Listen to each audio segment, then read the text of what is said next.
So hello everyone, welcome once again to this channel. I hope so you all are doing well. चलिए आज की class को start करते हैं। अब हम लोग लास्ट टॉपिक पे आ चुके हैं इस चैप्टर का। फाइंड आउट कोऑर्डिनेट आपके सुपर क्लास टेट्रापोडा को स्टार्ट कर रहे हैं। अब यानी कि आप नाम से समझो, टेट्रा का मतलब क्या होता है 4, पेंटा का मतलब क्या होता है 5, पोडा का मतलब क्या होता है, तो मैंने आपको आर्थ्रोपोडा में भी बताया था। आर्थ्रो का मतलब क्या था, जॉइंटेड, एंड पोडा का मतलब क्या था, अपेंडेजेस। तो यहाँ पे भी पोडा का मतलब क्या होगा, अपेंडेजेस होगा। क्लियर है ये चीजें? चलिए अब इसमें पढ़ेंगे सबसे पहले क्लास एम्फीबिया। कौन सा पढ़ने वाले हैं, एम्फीबिया। तो आपको हेडिंग लगाना है क्लास एम्फीबिया। अब पहले मुझे ये बताओ, एम्फीबिया यानी कि एम्फी का मतलब क्या होता है, डुअल। क्या होता है, तो ये क्या होते हैं, डुअल नेचर के होते हैं, यानी कि water as well as land. ये दोनों में पाए जा सकते हैं, ये वाटर में भी पाए जा सकते हैं और लैंड में भी पाए जा सकते हैं। जैसे कि आपका जीता जागता एग्जाम्पल क्या है, फ्रॉग। फ्रॉग को आप देखते हो लैंड में भी दिखते हैं, वाटर में भी दिखते हैं। क्लियर है? चलिए अब बात करते हैं इनके कैरेक्टरिस्टिक्स के ऊपर कि इनका जो सारे कुछ कैसा है, कोल्ड ब्लडेड है, फर्टिलाइजेशन कैसा है, ओविपेरस है, विविपेरस है, सब कुछ के बारे में बात करेंगे। क्लियर हो रहा है? हाँ, इनका जो स्किन होता है ये बहुत ही मॉइस्ट होता है, ग्लैंडुलर होता है। क्या होता है, तो दे हैव मॉइस्ट स्किन, जिसको आप बोल सकते हो ग्लैंडुलर। समझ में आ रहा है चीजें? उसके बाद रेस्पिरेशन के लिए क्या होता है, तो इनका रेस्पिरेशन जो होता है वो स्किन से भी होता है, गिल्स से भी होता है, एंड बकोफैरिंजियल लंग्स। अब एक मतलब यहां पे समझो, बकोफैरिंजियल का मतलब मैंने क्या बोला, बकल कैविटी जानते हो, है ना? आप 10th क्लास में डाइजेस्टिव सिस्टम पढ़ते हो तो वहां पे पढ़ाया जाता है बकल कैविटी, फैरिंक्स। क्लियर? तो बकल कैविटी और फैरिंक्स को मिला दोगे तो क्या बन जाएगा, बकोफैरिंजियल। क्लियर है ये वर्ड? यानी कि buccal cavity plus pharynx. Clear है इतनी चीजें? चलिए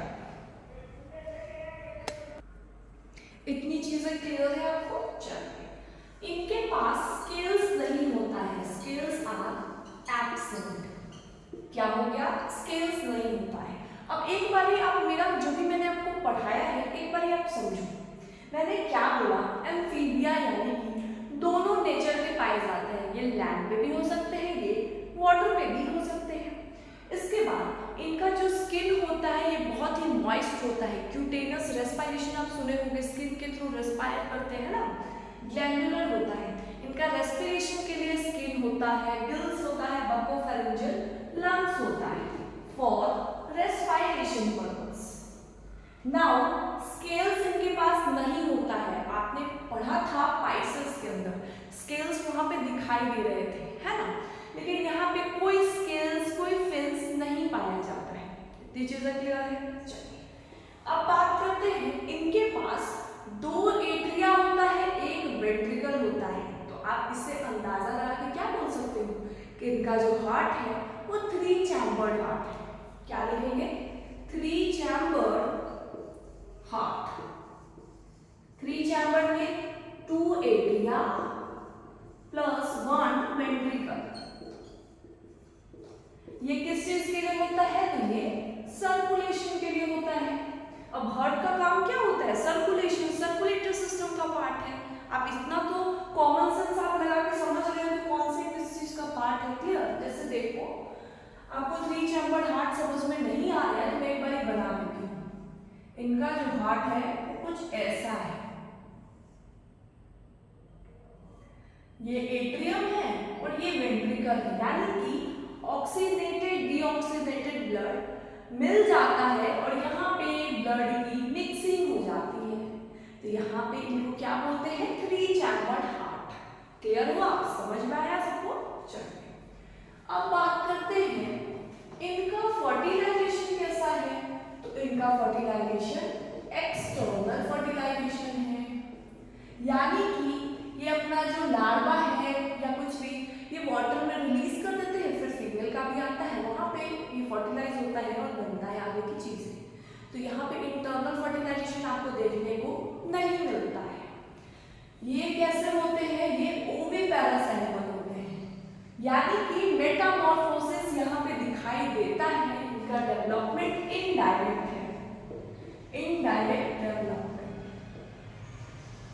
ओविपेरस का क्या मतलब हुआ कि यहाँ पे डायरेक्टली आपको यंग वंस नहीं दिखेंगे, पहले लार्वा, एडल्ट, टेडपोल, ये सारी चीजें स्टेज रहती है, वो सब चीजें आपको दिखाई देगा। क्लियर हो गई है चीजें? उसके बाद ये कैसे होते हैं? तो ये होते हैं कोल्ड ब्लडेड एनिमल्स, यानी कि अगर बाहर का टेम्परेचर चेंज, इनके बॉडी का टेम्परेचर पे इफेक्ट पड़ेगा, चेंज हो जाएगा। क्लियर है? आई होप सो आपको इतनी चीजें क्लियर है। क्लियर है? पूरे चीजें क्लियर है, सबको सब कुछ समझ में आया? चलिए अब बात करते हैं इनका एक्सक्रीशन के लिए क्या प्रेजेंट है। तो इनके पास एक्सक्रीशन के लिए प्रेजेंट है kidney, kidney for excretion purpose. तो पहले बात बताओ रेस्पिरेशन के लिए क्या प्रेजेंट है। तो स्किन है, गिल्स है, बकोफेरेंजियल लंग्स है।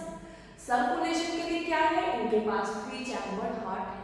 एक्सक्रीशन के लिए क्या है? तो इनके पास किडनी है। ये कोल्ड ब्लडेड एनिमल्स है, ये ओविपेरस है, ये एक्सटर्नल फर्टिलाइजेशन को शो करते हैं और ये इनडायरेक्ट डेवलपमेंट करते हैं। इतनी चीजें क्लियर हो गया? किसी को कोई डाउट तो नहीं होना चाहिए। चलिए अब मैं फर्स्ट और सेकंड पॉइंट को मिटाती हूँ। आप लिख लिए होंगे अभी तक, मुझे ये मैं मान के चलती हूँ आपने अभी तक नोट डाउन कर लिया है। अगर नहीं करा है तो वीडियो को पॉज करना है या बैक करना है और लिखना है इस चीज को। अब बात करते हैं इनका जो बॉडी है, their body is divisible into thorax and trunk, यानी कि इनका जो बॉडी है ये 2 पार्ट्स में बढ़ता है, एक होता है थोरैक्स, एक होता है ट्रंक। लेकिन कोई कुछ मेंबर्स में आप टेल्स भी देख सकते हो। तो हम लोग एक और पॉइंट ऐड करके चलेंगे कि some may have tails present on them. समझ में आया? क्लियर है चीजें? इनका जो बॉडी है ये 2 पार्ट्स में बटेगा, पहला आएगा थोरैक्स एंड दूसरा आएगा ट्रंक। इनके पास टेल्स भी कुछ में दिखाई दे सकता है। एक नया चीज आप देखोगे टिम्पैना, इट रिप्रेजेंट्स ईयर, यानी कि हमारे पास 2 कान है, तो इनका जो कान का जो काम कर रहा है, ईयर का जो काम कर रहा है, इसको आप बोलोगे टिम्पैना। क्या बोलोगे? टिम्पैना। क्लियर है? चलो अब बात करते हैं इनके पास क्लोएका प्रेजेंट होता है। अब क्लोएका क्या होता है? ये बहुत समझने वाली चीज है, आपको अच्छे से इस वर्ड पे ध्यान देना है। मैं आपको समझाती हूँ क्लोएका क्या होता है। जैसे मान लो ये कोई बॉडी है ऑर्गेनिज्म का, समझ में आ रहा है? यहाँ पे ये है इनका डाइजेस्टिव सिस्टम, ये है इनका एक्सक्रीटरी सिस्टम, ये है रेस्पिरेटरी सिस्टम, ये है सर्कुलेटरी सिस्टम। जस्ट इमेजिन, है ना? ये सारा एक ओपनिंग में खुल जाएगा, इसको आप बोलोगे क्लोएका। यानी कि हर एक चीज का अलग अलग ओपनिंग आपको नहीं दिखाई देगा कि एक्सक्रीशन के लिए ये पार्टिकुलर थिंग है, सर्कुलेशन के लिए इधर ओपनिंग है, ऐसा नहीं होता। सारे ओपनिंग्स एक जगह खुलते हैं, एक बड़े से स्पेस में, जिसको आप बोलते हो क्लोएका। एक ओपनिंग से बाहर आता है, इसको क्या बोलोगे आप? क्लोएका। क्लियर हो रही चीजें? चलिए इनके पास कुछ के पास आईलिड्स भी प्रेजेंट होते हैं। Eyelids are also present. तो आपको कितने कैरेक्टरिस्टिक्स याद करने हैं एम्फीबिया क्लास के? तो मेरी एक बार आप close your copy and books and just start revising.